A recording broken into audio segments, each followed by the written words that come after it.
షేక్ అన్వర్ గారి millionaires wealth creation workshop November 20న నిర్వహిస్తున్న ప్రోగ్రాంలో జాయిన్ అవ్వాలనుకుంటే వెంటనే సంప్రదించండి.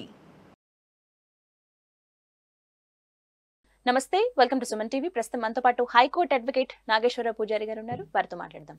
Hello sir. హలో అండి. సార్, మనం చూస్తున్నాం కదా, సుప్రీంకోర్టు నుంచి కొన్ని తీర్పులు వస్తూ ఉంటాయి, ప్రత్యేకంగా ఈ వివాహేతర సంబంధాల గురించి. ఇది అన్నిటికీ వర్తిస్తుందా, అన్ని కేసుల్లో ఇదే తీర్పు అని చాలా మంది అడుగుతూ ఉంటారు. సో ఇది ఒక క్లారిటీ కావాలి ఖచ్చితంగా. ఈ ఇల్లీగల్ ఎఫైర్స్, ఇల్లీగల్ కాంటాక్ట్స్ ఏవైతే ఉంటాయో వీటికి సంబంధించి, అంటే అక్రమ సంబంధాలకు సంబంధించి అసలు కోర్టు ఏం చెప్తుంది, చట్టం ఏం చెప్తుంది, ఏముంది అంటే ఏం చెప్తారు? ఇప్పుడు జనరల్గా ఎప్పుడైనా ఏమైందంటే మనకి ఈ ఇల్లీగల్ అఫైర్స్కి సంబంధించి అంటే మనకు ఐపీసీలో ఒకటి 497 అనే ఒక సెక్షన్ ఉంది అన్నట్టు.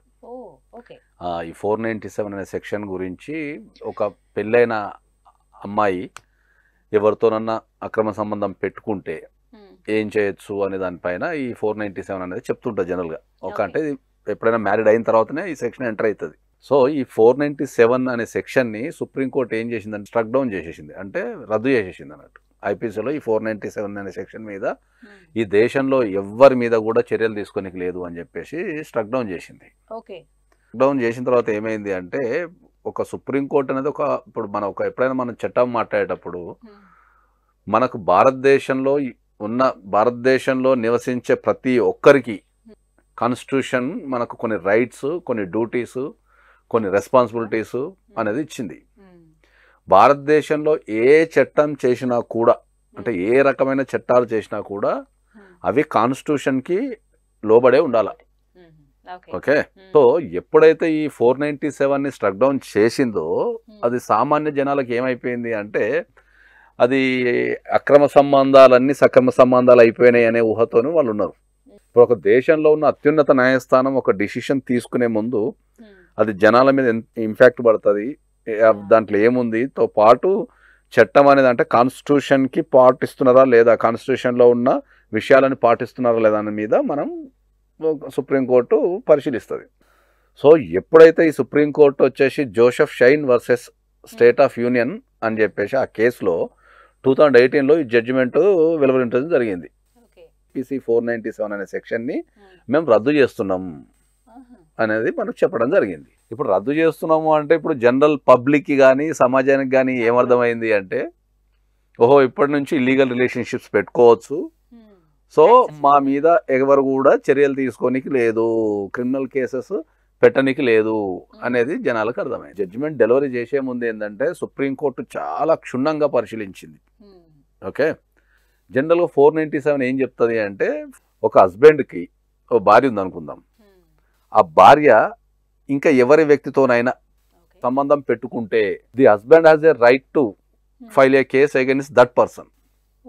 పనిష్ చేయమని చెప్పేసి పోలీస్ స్టేషన్లో కేసు పెట్టే అధికారం భర్తకు ఉంటుంది. ఓకే.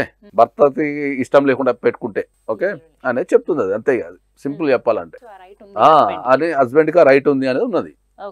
కానీ దీంట్లో లేకున్నా ఏముంది, దీంట్లో ప్రాబ్లం ఏముంది అంటే ఈ 497 సెక్షన్ ప్రకారం ఓన్లీ హస్బెండ్కి మాత్రమే రైట్స్ ఉన్నాయి కేసు పెట్టే అధికారం, వైఫ్కి లేదు. హస్బెండ్ ఆ ఎదుటి వ్యక్తిని ఎవరైతే ఆ ఎదుటి వ్యక్తి సంబంధం పెట్టుకున్నాడో వాడిని శిక్షించండి అని చెప్పి పోలీస్ స్టేషన్కి వెళ్ళి కేసు పెట్టుకునే అధికారం ఉంది. తర్వాత అదే గ్రౌండ్ మీద మళ్ళీ డైవర్స్ వేసుకునే అధికారం ఉంది. అది హస్బెండ్ సైడ్ నుంచి.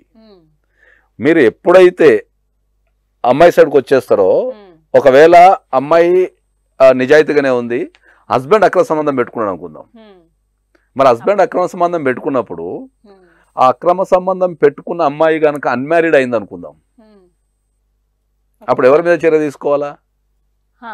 అప్పుడు అక్కడ హస్బెండ్ లేదు కదా అమ్మాయికి. ఈ అమ్మాయి గ్రౌండ్స్ అడల్టరీ మీద డైవర్స్ వేసుకోనికి లేదు. So it is unconstitutional. So the entire స్టోరీలో ఇటు అబ్బాయి సైడ్ అయినా అమ్మాయి సైడ్ అయినా విక్టిమ్ ఎవరు? గర్లే, అమ్మాయి అవుతుంది విక్టిమ్. కానీ హస్బెండ్కి ఏమో తన భార్యతో అక్రమ సంబంధం పెట్టుకున్న వ్యక్తి మీద చర్యలు తీసుకునే అధికారం ఇచ్చారు, కానీ అమ్మాయికి ఇవ్వలేదు. సో ఈ విషయాన్ని పరిశీలించినప్పుడు సుప్రీంకోర్టు ఏంటంటే మనకు కాన్స్టిట్యూషన్లో ఆర్టికల్ 14 అని ఒకటి ఉంటుంది. ఆర్టికల్ 14 ఏం చెప్తుంది? Equality before law. అందరూ ఒకటే, చట్టంలో అందరూ ఒకటే, equality before law or protection of laws for everybody. అంటే ప్రొటెక్షన్ లాస్ అనేటివి అందరినీ ప్రొటెక్షన్ చేయాలి. సో సో వెన్ పర్టికులర్ ఈ 497 సెక్షన్కి వచ్చినప్పుడు ఏమవుతుంది, హస్బెండ్కే రైట్స్ ఉన్నాయి అన్ని, wife does not have any rights. 14 క్లియర్గా ఏం చెప్తుంది, ఈక్వాలిటీ బిఫోర్ ద లా అన్నప్పుడు మరి వైఫ్ కి రైట్ ఎక్కడ ఉంది? మరి మన రాజ్యాంగం ఇచ్చిన ఈక్వాలిటీ బిఫోర్ లా ఆర్టికల్ 14 ఏదైతే ఆర్టికల్ 14 ని మీరు ఎక్కడ పాటిస్తున్నారు? అదొకటి. ఆర్టికల్ 15 ఉంటది కదా, ఆర్టికల్ 15 ఏం చెప్తుంది అంటే డిస్క్రిమినేషన్ జెండర్ అంటారు దాన్ని.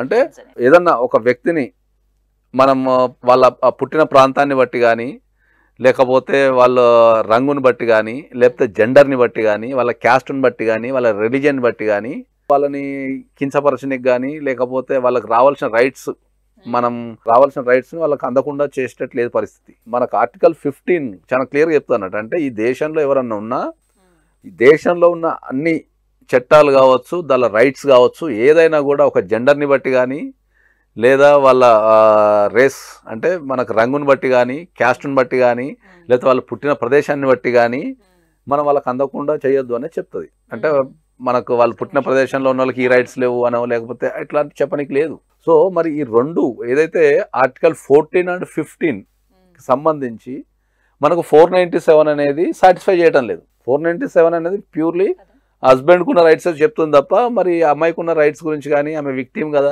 ఆమెకున్న రికోర్సెస్ కానీ చెప్తాను లేదు. సో ఎలా సార్ అంటే ఓవరాల్ గా ఎలా చూడాలి? ఇప్పుడు అందరూ ఒకటే అడుగుతారు, మరి అందులో ఆ కేసులో ఇలా తీర్పు ఇచ్చారు కదా, మరి అక్రమ సంబంధాలన్నీ సక్రమమేనా, కరెక్టేనా, వీటి వల్ల ఇప్పుడు అదే చెప్తున్నాం. ఇప్పుడు మనం టెక్నికల్ గా మాట్లాడుతూనేమో ఇంత సబ్జెక్ట్ వస్తుంది, మనకు టెక్నికల్ గా అవసరం ఏం లేదు సార్. డైరెక్ట్ మీరు అక్రమ సంబంధాలని సక్రమ సంబంధాలైనా అని కనుక మనం డైరెక్ట్ గా మాట్లాడితే, జనరల్ పబ్లిక్ అర్థమయ్యే భాషలో కనుక మాట్లాడితే, ఈ అక్రమ సంబంధాల మీద ఎవరైతే మనం ఓపెన్గా చెప్పేది ఇర్రెస్పెక్టివ్ ఆఫ్ దేర్ మ్యారేజ్, అంటే మ్యారేజ్ చేసుకొని చేసుకోకపోని ఎవరైతే మేజర్ అయి ఉండి వాళ్ళు ఎవరితోనైనా ఎవరైనా సంబంధం పెట్టుకోవచ్చు. పెట్టుకున్నప్పుడు వాళ్ళ మీద క్రిమినల్ కేసు పెట్టే అధికారం ఎవరికీ లేదు. ఇలాంటి వాటిని ఎంకరేజ్ చేస్తూ పోతే ఏమైపోతాము, సమాజం అయిపోతుందని మాట్లాడే వాళ్ళు కూడా ఉన్నారు కదా సార్. ఉండొచ్చు, అది ఒక పర్సనల్ లిబర్టీ కదా.